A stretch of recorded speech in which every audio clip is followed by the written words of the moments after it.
Centre for professional and advanced studies അഥവാ CPAS എന്ന് പറയുന്ന ഓർഗനൈസേഷൻ്റെ കീഴിൽ വരുന്ന സ്കൂൾ ഓഫ് മെഡിക്കൽ എഡ്യൂക്കേഷനിലെ BSc നേഴ്സിംഗ് അതേപോലെ MLT പോലെയുള്ള പാരാമെഡിക്കൽ കോഴ്സസിൻ്റെ അപ്ലിക്കേഷൻ ഇൻവൈറ്റ് ചെയ്തിട്ടുണ്ട്.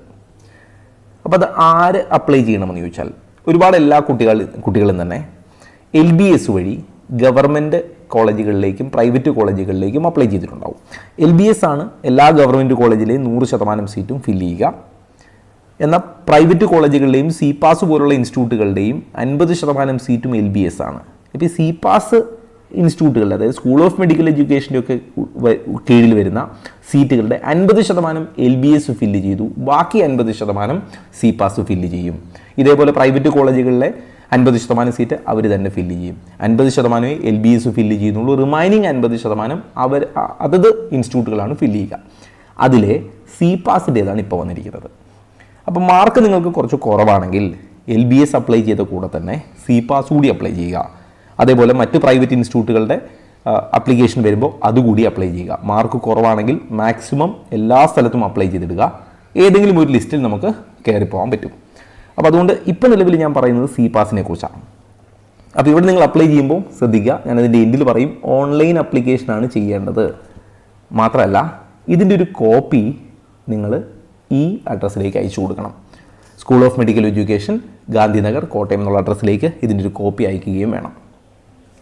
ഇനി അതിലെ കോഴ്സസ് ഓരോന്ന് നോക്കുക. ഒന്ന് BSc നേഴ്സിംഗ് ആണ്. ഒന്നാമത്തെ കോഴ്സാണ് BSc nursing.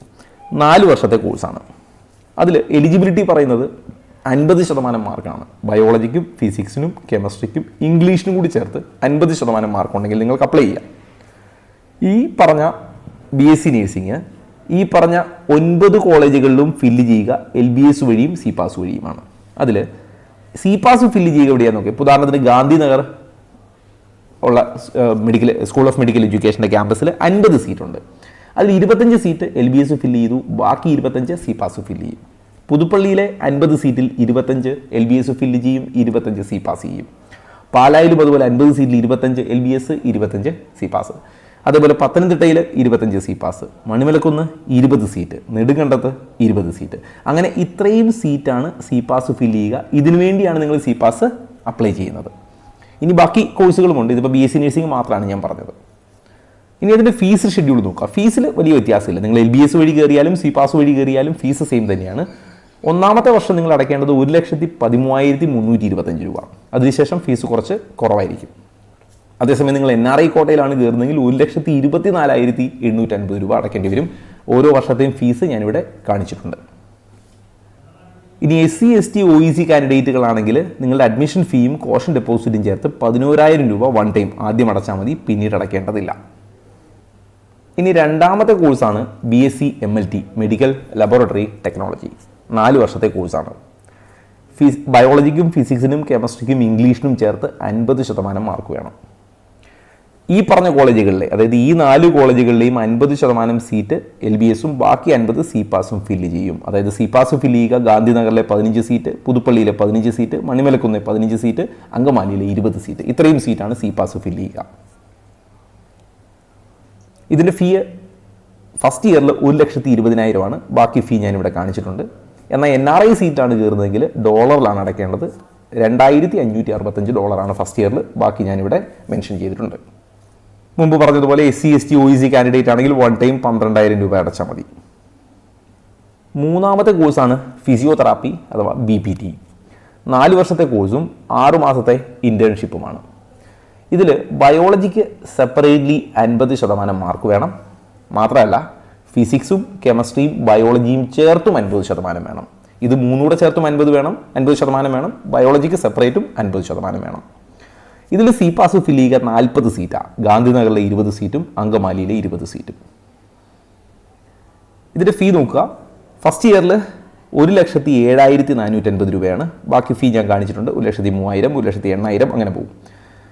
NRI seat first ഇയറിൽ ഡോളറിലാണ്. $2,145. പിന്നെ അങ്ങോട്ട് 2,128 അങ്ങനെ വേരി ചെയ്യും.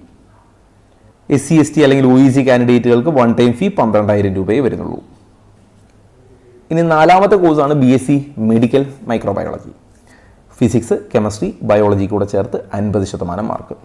ഈ BSc മെഡിക്കൽ മൈക്രോബയോളജിയിൽ ഗവൺമെൻറ് അലോട്ട്മെൻറ്റ്, LBSന് അലോട്ട്മെൻറ്റ് ഇല്ല. 45 സീറ്റ് ഗാന്ധിനഗറിലുണ്ട്. 45ഉം സി പാസ് തന്നെ ഫില്ല് ചെയ്യും.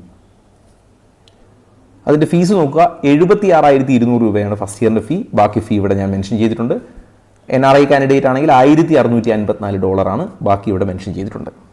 മുമ്പ് പറഞ്ഞ പോലെ തന്നെ SC ST OEC കാൻഡിഡേറ്റ് ആണെങ്കിൽ 12,000 രൂപ വൺ ടൈം ഫീ അടച്ചാൽ മതി. അടുത്ത കോഴ്സാണ്, 5ാമത്തെ കോഴ്സാണ് BPharm. 4 വർഷത്തെ കോഴ്സാണ്. മാത്സിന് അല്ലെങ്കിൽ ബയോളജിക്ക് ഇതിലേതെങ്കിലും ഒന്നിന് 50% മാർക്ക് ഉണ്ടാവണം. കഴിഞ്ഞില്ല. ഫിസിക്സ്, കെമിസ്ട്രി, മാത്സ് അല്ലെങ്കിൽ ബയോളജി മൂന്നിനോട് ചേർത്ത് 50% വേണം. ഇൻഡിവിജ്വലി സബ്ജക്റ്റിനും 50%, പിന്നെ എല്ലാം കൂടെ ചേർത്തും 50% വേണം. ഇതിൽ ഗവൺമെൻറ് അലോട്ട്മെൻറ്റ് നടത്തുക 60 സീറ്റിലാണ്. C pass അലോട്ട്മെൻറ്റും 60 സീറ്റിലാണ്. ചെറുവണ്ടൂർ 30 സീറ്റും പുതുപ്പള്ളിയിൽ 30 സീറ്റുമായിട്ടാണ് BPharmൻ്റെ അലോട്ട്മെൻറ്റ് ഉണ്ടാവുക. BPharmൻ്റെ ഫീ നോക്കുക, 1,37,500 രൂപയാണ് ഫസ്റ്റ് ഇയറിൻ്റെ ഫീ. അവിടുന്ന് അങ്ങോട്ട് 1,23,000, 1,34,000 അങ്ങനെ മാറും. SC ST OEC കാൻഡിഡേറ്റുകൾക്ക് വൺ ടൈം ഫീ 12,000 രൂപയേ വരുന്നുള്ളൂ. അപ്പോൾ ഓൾമോസ്റ്റ് കോഴ്സുകളുടെ ഡീറ്റെയിൽ പറഞ്ഞു. അപ്പോൾ ഞാൻ ഈ മെൻഷൻ ചെയ്ത 5 കോഴ്സുകൾക്കാണ് സി പാസിൽ അലോട്ട്മെൻറ്റ് നടക്കുക. അപ്പോൾ നിങ്ങൾക്ക് മാർക്ക് കുറച്ച് കുറവാണെങ്കിൽ, LBSൽ ഗവൺമെൻറ് കിട്ടിയില്ലെങ്കിൽ, സെൽഫിൽ പോകാൻ പ്ലാൻ ഉണ്ടെങ്കിൽ, കുറച്ചുകൂടി ഫീസ് കൊടുക്കാൻ പറ്റുമെങ്കിൽ നിങ്ങൾക്ക് സി പാസും ചെയ്യാം. ഓക്കെ, ഇനി ഇതിൽ റിസർവേഷൻ കോട്ട നോക്കുക. കേരള നേറ്റീവ് ആയിരിക്കുന്നവർക്ക് റിസർവേഷൻ ക്ലെയിം ചെയ്യാൻ പറ്റൂ. അതായത് SC ST OEC അങ്ങനെയുള്ള എല്ലാ റിസർവേഷനും കേരള നേറ്റീവ്, അതായത് ബൈ ബർത്ത് കേരള ഒറിജിൻ ആണെങ്കിലേ കിട്ടൂ. ഇനി LBSൽ പറഞ്ഞിരിക്കുന്ന എല്ലാ റിസർവേഷൻ ക്രൈറ്റീരിയയും ഇവിടെയും ബാധക. അതായത് നിങ്ങളൊരു OBC NCL കാൻഡിഡേറ്റ് ആണോ, നിങ്ങളൊരു EWS കാൻഡിഡേറ്റ് ആണോ, നിങ്ങൾ എന്ത് ചെയ്യുക, വില്ലേജ് ഓഫീസിൽ നിന്ന് ആ ഡോക്യുമെൻ്റ് സബ്മിറ്റ് ചെയ്യുക. നിങ്ങളൊരു SC ST കമ്മ്യൂണിറ്റിയിൽപ്പെട്ടവരാണെങ്കിൽ നിങ്ങൾ താലൂക്കിൽ നിന്ന് തഹസീൽദാറോട് വാങ്ങുന്ന കമ്മ്യൂണിറ്റി സർട്ടിഫിക്കറ്റ് അപ്ലോഡ് ചെയ്യുക. ഓക്കെ, ഇനി അതേപോലെ തന്നെ SC ST കാൻഡിഡേറ്റ് ആണെങ്കിൽ മുൻ വർഷങ്ങളിൽ നമ്മൾ ഫീസ് ആനുകൂല്യം പറ്റിയിട്ടുള്ളവരാണെങ്കിൽ എന്ത് ചെയ്യുക, നിങ്ങൾ ലാസ്റ്റ് പഠിച്ച ഇൻസ്റ്റിറ്റ്യൂട്ടിലെ പ്രിൻസിപ്പലിനോട് ഒരു ലെറ്റർ വാങ്ങുക. നിങ്ങൾ ഫീസ് കൺസെഷൻ ഉണ്ടായിരുന്നവരാണെന്ന് ഒരു ലെറ്റർ വാങ്ങി അതുകൂടി അപ്ലോഡ് ചെയ്യാൻ ശ്രദ്ധിക്കുക. ഓൾറെഡി ഞാൻ മെൻഷൻ ചെയ്ത കാര്യമാണ്, സി പാസിൽ ഗവൺമെൻറ്റിൻ്റെ അതേ റൂൾ പ്രകാരം Ezhava community 9%, Muslim community 8% reservation, Latin Catholic 3%, backward Christian എന്ന് പറയുന്ന കാറ്റഗറിയിൽ 1%, backward Hindu 3%, SC 8%, ST 2%, X സർവീസിന് 2%, ഹാൻഡിക്യാപ്ഡ് 3%, അതേപോലെ തന്നെ വിശ്വകർമ്മ റിലേറ്റഡ് കമ്മ്യൂണിറ്റീസിന് 2%, ധീവര കമ്മ്യൂണിറ്റിക്ക് 2%, അതേപോലെ KH കുശവൻ കാറ്റഗറി പോലുള്ളവർക്ക് 1%, കുടുംബി 1%, EWS 10%. അതായത് ഇത് നമ്മൾ LBSൽ പറഞ്ഞപ്പോഴും പറഞ്ഞിരുന്ന കാര്യങ്ങളാണ്. ആ റിസർവേഷനൊക്കെ അങ്ങനെ തന്നെ ഇവിടെയും ബാധകമാണ്, മാറ്റമില്ല. അതേപോലെ NCC NSS പോലെ സ്പെഷ്യൽ കൺസിഡറേഷൻ അല്ലെങ്കിൽ സ്പെഷ്യൽ റിസർവേഷൻ ഉള്ള കുട്ടികൾ അവർക്കും ഗവൺമെൻറ് റൂൾ അനുസരിച്ചുള്ള സീറ്റ് അവിടെ മാറ്റി വെച്ചിട്ടുണ്ടാവും. അപ്പോൾ അവർക്കും അപ്ലൈ ചെയ്യാം. LBSൽ ഇല്ലാത്തൊരു സ്പെഷ്യൽ ടൈപ്പ് റിസർവേഷൻ ഇവിടെയുണ്ട്, അതൊന്ന് ശ്രദ്ധിച്ചേക്കുക. അതായത് ഈ പുതുപ്പള്ളി സ്കൂൾ ഓഫ് മെഡിക്കൽ എഡ്യൂക്കേഷനിൽ അപ്ലൈ ചെയ്യുന്ന കുട്ടികൾക്ക് 10% സീറ്റ് റിസർവേഷനാണ്. ആർക്കാണ് റിസർവേഷൻ എന്ന് വെച്ചാൽ ആ റീജിയൻ, ഇതിനെ റീജിയണൽ റിസർവേഷൻ എന്ന് പറയാം. അതായത് അയർക്കുന്നം, അകലക്കുന്നം, മണർകാട്, കൂരോപ്പട, മീനടം, പള്ളിക്കത്തോട്, പാമ്പാടി, പനച്ചിക്കാട്, വാകത്താനം, വിജയപുരം, പുതുപ്പള്ളി ഗ്രാമപഞ്ചായത്തിലെ കുട്ടികൾക്ക് 10% സീറ്റ്, ടോട്ടൽ സീറ്റിൻ്റെ 10% റിസർവ്ഡ് ആണ്. അതുപോലെ നെടുങ്കണ്ടം സെൻട്രൽ അപ്ലൈ ചെയ്യുന്ന കുട്ടികൾക്ക് 10% റിസർവേഷനാണ്. ഇവിടെ നിന്നുള്ളതാണ് ഉടുമ്പൻചോല താലൂക്ക് നിവാസികളാണെങ്കിൽ. അതുപോലെ പാലായിൽ അപ്ലൈ ചെയ്യുന്ന കുട്ടികൾക്ക് പാലാ മുനിസിപ്പാലിറ്റിയിലോ മരങ്ങാട്ടുപള്ളി അല്ലെങ്കിൽ കരൂര്, മുത്തൂരി ഗ്രാമപഞ്ചായത്തുകളിൽ പെട്ടവരാണെങ്കിൽ അവർക്കും ടോട്ടൽ സീറ്റിൻ്റെ 10% റിസർവേഷൻ ഉണ്ടാവും. അതേപോലെ മണിമലക്കുന്ന് സെൻട്രലിലേക്ക് അപ്ലൈ ചെയ്യുന്ന കുട്ടികൾക്ക് അതിൽ പാമ്പാക്കുട ബ്ലോക്ക് പഞ്ചായത്ത് നിവാസികളാണെങ്കിൽ അവർക്കും 10% സീറ്റിൻ്റെ റിസർവേഷൻ ഉണ്ടാവും. അത് നഴ്സിംഗിനും ഉണ്ടാവും, MLTക്കും ഉണ്ടാവും. എക്സ് സർവീസ് റിസർവേഷൻ പ്രതീക്ഷിക്കുന്ന കുട്ടികൾ എന്ത് ചെയ്യുക, ജില്ലാ സൈനിക് ഓഫീസിൽ നിന്നുള്ള സർട്ടിഫിക്കറ്റും ഉണ്ടാവണം. അതേപോലെ ഡിസ്ചാർജ് ബുക്കിൻ്റെ കോപ്പിയും ഉണ്ടാവണം. NRI കോട്ടയിൽ അപ്ലൈ ചെയ്യുന്ന കുട്ടികൾ ശ്രദ്ധിക്കുക. NRI കോട്ടയിൽ അപ്ലൈ ചെയ്യുന്ന കുട്ടികൾ 200 രൂപയുടെ സ്റ്റാമ്പ് പേപ്പറിൽ അഫിഡവിറ്റ് തയ്യാറാക്കുക. അതായത് ഫീസ് അടയ്ക്കാൻ അല്ലെങ്കിൽ ഫീസ് സ്പോൺസർ അടച്ചോളാം എന്നുള്ളത്. അതേപോലെ സ്പോൺസർ ചെയ്യുന്ന ആളുടെ അല്ലെങ്കിൽ സ്പോൺസറുടെ പാസ്പോർട്ടിൻ്റെ കോപ്പി, വിസയുടെ കോപ്പി ഒക്കെ അതിന് കൂടെ അറ്റാച്ച് ചെയ്യുകയും വേണം. ഇനി എങ്ങനെ അപ്ലൈ ചെയ്യുമെന്നുള്ളത്, എങ്ങനെ അപ്ലൈ ചോദിച്ചാൽ ഓൺലൈനിൽ നിർബന്ധമായിട്ടും ഓൺലൈൻ ആപ്ലിക്കേഷനാണ് മെയിൻ, പ്രൈമറി ഓൺലൈൻ തന്നെയാണ്. അപ്പോൾ ഓൺലൈൻ അപ്ലൈ ചെയ്യുക. അതിനുവേണ്ട സൈറ്റ് cpass.ec.in, അതേപോലെ sme.edu.in, ഈ 2 സൈറ്റിലൂടെയാണ് അപ്ലൈ ചെയ്യേണ്ടത്. അപ്ലിക്കേഷൻ്റെ പ്രിൻ്റ് ഔട്ട് എടുത്ത് നിങ്ങൾ സൂക്ഷിച്ച് വയ്ക്കുക. ഇത് നിങ്ങൾ അയക്കുകയും വേണം. ഇതിൻ്റെ ഒരു കോപ്പി നിങ്ങൾ അയക്കുകയും വേണം, ഒരു കോപ്പി നിങ്ങളുടെ കയ്യിൽ സൂക്ഷിച്ച് വയ്ക്കുക.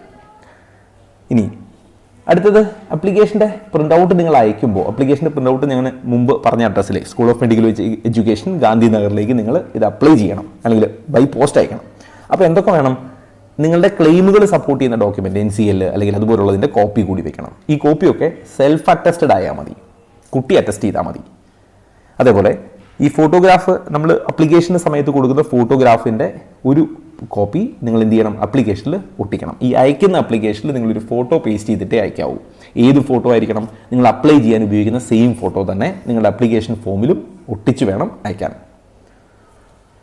അതേപോലെ നിങ്ങൾ അപ്ലൈ ചെയ്യുമ്പോൾ തന്നെ ശ്രദ്ധിക്കുക, നിങ്ങൾക്ക് വേണ്ട കോഴ്സ് BSc നഴ്സിംഗ് ആണോ, അല്ലെങ്കിൽ MLT, അല്ലെങ്കിൽ ഒന്നിലധികം കോഴ്സ് ഉണ്ടോ, ആ കോഴ്സൊക്കെ ഇപ്പോൾ തന്നെ അപ്ലൈ ചെയ്യുകയും വേണം. LBSന് നേരെ തിരിച്ച റാങ്ക് ലിസ്റ്റ് വന്നിട്ടാണ് നമ്മൾ കോഴ്സ് കൊടുക്കേണ്ടതെങ്കിൽ ഇവിടെ നിങ്ങൾ കോഴ്സ് ഇപ്പോൾ തന്നെ അപ്ലൈ ചെയ്യണം.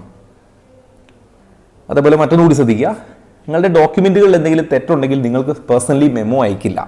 പകരം നിങ്ങൾ നിങ്ങളുടെ കാൻഡിഡേറ്റ് പോർട്ടലിൽ കയറി അത് കണ്ടുപിടിക്കണം. അങ്ങനെ ഡിഫക്റ്റ് എന്തെങ്കിലും ഉണ്ടെങ്കിൽ ആ പറഞ്ഞ ഡേറ്റിൽ നിങ്ങൾ ആ സർട്ടിഫിക്കറ്റ് മാറ്റി കൊടുക്കണം. മാത്രമല്ല ആ സർട്ടിഫിക്കറ്റ് ഒരു കോപ്പി നിങ്ങൾ മുമ്പ് പറഞ്ഞ പോലെ SMEക്ക് അയക്കുകയും വേണം. ഇനി അപ്ലിക്കേഷൻ റേറ്റ് നോക്കുക. അപ്ലിക്കേഷൻ്റെ റേറ്റ് 800 രൂപയാണ്. ഈ 800 രൂപ കൂടാതെ നിങ്ങളൊരു 20 രൂപ ട്രാൻസാക്ഷൻ ചാർജ് കൂടി വരും. SC/ST കമ്മ്യൂണിറ്റിയിൽപ്പെട്ടവരാണെങ്കിൽ 400 രൂപയാണ്. അവിടെ 20 രൂപ ട്രാൻസാക്ഷൻ ഫീ വരും. NRI കോട്ടയിൽ അപേക്ഷിക്കുന്നവർക്ക് അഡീഷണലി 2500 രൂപ കൂടി പേ ചെയ്യേണ്ടി വരും. ഒരു 40 രൂപ ട്രാൻസാക്ഷൻ ഫീ ഉണ്ടാവും. അപ്പോൾ NRI കാൻഡിഡേറ്റ് ആണെങ്കിൽ അല്ലെങ്കിൽ NRIയിൽ അപേക്ഷിക്കുന്നുണ്ടെങ്കിൽ 2500 രൂപ, അതേപോലെ അങ്ങനെ അല്ല എങ്കിൽ 800 രൂപ, SC/ST കാൻഡിഡേറ്റിന് 400. ഇതാണ് അപ്ലിക്കേഷൻ്റെ ഫീ. ഇനി അപ്ലൈ ചെയ്യാനുള്ള എലിജിബിലിറ്റി എന്തൊക്കെയാണെന്ന് ഓർമ്മിപ്പിക്കുന്നു. അതായത് KUHS അല്ലെങ്കിൽ MG യൂണിവേഴ്സിറ്റി അംഗീകരിച്ചിരിക്കുന്ന യോഗ്യത ഉണ്ടാവണം. അതായത് മുമ്പ് നമ്മൾ പറഞ്ഞ പോലെ ഒരു മാർക്ക് അല്ലെങ്കിൽ ഫിസിക്സിന് ഇത്ര %, കെമിസ്ട്രിക്ക് ഞാൻ ആ ക്രൈറ്റീരിയ പറഞ്ഞിരുന്നു, അത് ഫോളോ ചെയ്തിരിക്കണം. അതേപോലെ അടുത്ത പ്രത്യേകത, ഏജ് ലിമിറ്റ് ഇല്ല, ഇത്ര വയസ്സ് വരെ അങ്ങനെ പറഞ്ഞിട്ടില്ല. അതേപോലെ മാർക്കിൻ്റെ റിലാക്സേഷൻ ഉണ്ട്. 3% മാർക്കിൻ്റെ റിലാക്സേഷൻ SC/BC കാറ്റഗറിക്ക് കൊടുത്തിട്ടുണ്ട്. OEC കാൻഡിഡേറ്റിനും SCക്കും ഒക്കെ 5% സീറ്റ് റിസർവേഷൻ കൊടുത്തിട്ടുണ്ട്. അപ്ലൈ ചെയ്യുമ്പോൾ നിങ്ങൾ ഒന്നുകൂടി ശ്രദ്ധിക്കുക, those who have qualified from universities other than, അതായത് ഈ പറയുന്നതല്ലാത്ത, അതായത് ഹെൽത്ത് യൂണിവേഴ്സിറ്റി അല്ലെങ്കിൽ MG യൂണിവേഴ്സിറ്റി, CBSE, അതേപോലെ Kerala board of higher secondary education, ICSE, ഈ പറഞ്ഞ യൂണിവേഴ്സിറ്റികൾ അല്ലെങ്കിൽ ഈ പറഞ്ഞ ബോർഡുകളിൽ നിന്നല്ലാതെ പഠിച്ചവർ, അതായത് നമ്മുടെ സ്റ്റേറ്റിലെ ഹയർ സെക്കൻഡറിയോ അല്ലെങ്കിൽ ICSEയോ CBSEയോ അല്ലാതെ മറ്റ് സംസ്ഥാനങ്ങളുടെ സ്റ്റേറ്റ് സിലബസിലോ മറ്റോ പഠിച്ചവരുണ്ടെങ്കിൽ MG യൂണിവേഴ്സിറ്റിയിൽ നിന്നോ അല്ലെങ്കിൽ കേരള യൂണിവേഴ്സിറ്റി ഓഫ് ഹെൽത്ത് സയൻസിൽ നിന്നോ ഉള്ള എലിജിബിലിറ്റി സർട്ടിഫിക്കറ്റ് നിങ്ങൾ എടുക്കേണ്ടതുണ്ട്. അതേപോലെ തന്നെ ഈ പേരൻ്റ് യൂണിവേഴ്സിറ്റി എവിടെയാണോ നിങ്ങൾ പഠിച്ചത് അല്ലെങ്കിൽ ഏത് ബോർഡിലാണോ നിങ്ങൾ പഠിച്ചത് അവിടെ നിന്നുള്ള മൈഗ്രേഷൻ സർട്ടിഫിക്കറ്റും നിങ്ങൾ ഹാജരാക്കണം. നമ്മൾ ഈ പറഞ്ഞ യൂണിവേഴ്സിറ്റികളിലോ അല്ലെങ്കിൽ നമ്മൾ ഈ പറഞ്ഞ ബോർഡിലോ പഠിക്കാത്ത കേരളത്തിന് വെളിയിലുള്ള സ്റ്റേറ്റ് സിലബസോ അല്ലെങ്കിൽ ഇന്ത്യക്ക് വെളിയിലുള്ള ഏതെങ്കിലും സിലബസിലെ അല്ലെങ്കിൽ ബോർഡിലോ പഠിച്ചു വന്നവർ ഇവിടുന്ന് എലിജിബിലിറ്റി സർട്ടിഫിക്കറ്റ് എടുക്കണം, അവിടുന്ന് മൈഗ്രേഷൻ സർട്ടിഫിക്കറ്റ് വാങ്ങണം. അപ്ലിക്കേഷൻ്റെ കൂടെ ഇതുകൂടി വെക്കാൻ മറക്കരുത്. ഇനി അപ്ലിക്കേഷൻ്റെ ഡേറ്റ് ഓർക്കുക. UG കോഴ്സസ് നമ്മൾ ഈ പറഞ്ഞ കോഴ്സുകൾക്കെല്ലാം അപ്ലൈ ചെയ്യേണ്ടത് ജൂൺ 20 മുമ്പ് അപ്ലൈ ചെയ്യണം. അപ്ലിക്കേഷൻ ഇപ്പോൾ നടന്നുകൊണ്ടിരിക്കുകയാണ്. അപ്ലിക്കേഷൻ കുറച്ച് മുമ്പ് സ്റ്റാർട്ട് ചെയ്തെങ്കിലും അതിൻ്റെ പ്രോസ്പെക്ടസ് റിലീസ് ആയിരുന്നില്ല. പ്രോസ്പെക്ടസ് ഇപ്പോൾ റീസെൻ്റ്ലി ആണ് റിലീസായത്, അതുകൊണ്ടാണ് ഞാൻ വീഡിയോ ചെയ്യാൻ വൈകിയത്. അപ്പോൾ UG കോഴ്സ് അപ്ലൈ ചെയ്യേണ്ട ലാസ്റ്റ് ഡേറ്റ് ജൂൺ 20 ഈ UG കോഴ്സിൽ BPharm ഒഴികെയുള്ളതിൻ്റെ അലോട്ട്മെൻറ്റ് അല്ലെങ്കിൽ കൗൺസിലിംഗ് പ്രൊസീജിയർ ജൂലൈ 15 തുടങ്ങും.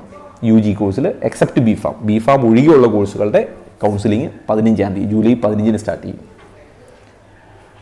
ഇനി ബാക്കി ഇതിൻ്റെ അപ്ഡേറ്റ് വരുന്ന മുറയ്ക്ക് ബാക്കി എന്തെങ്കിലും ഉണ്ടെങ്കിൽ ഞാനത് കമ്മ്യൂണിറ്റിയിൽ പോസ്റ്റ് ചെയ്യാം. ഇതിൽ എന്തെങ്കിലും ഡൗട്ട് നിങ്ങൾക്കുണ്ടെങ്കിൽ ഇതിൻ്റെ എൻഡിൽ എൻ്റെ നമ്പർ കൊടുത്തിട്ടുണ്ട്, അതിലേക്ക് വാട്സപ്പ് ചെയ്താൽ മതിയാവും. സംബന്ധമായ വാർത്തകളും അപ്ഡേഷനുകളും ഏറ്റവും വേഗം ആധികാരികമായി അറിയാൻ സബ്സ്ക്രൈബ് ചെയ്യുക, ബെൽ ഐക്കൺ അമർത്തുക. ഈ വീഡിയോ മറ്റു സുഹൃത്തുക്കളിലേക്കും ഷെയർ ചെയ്ത് നൽകുക.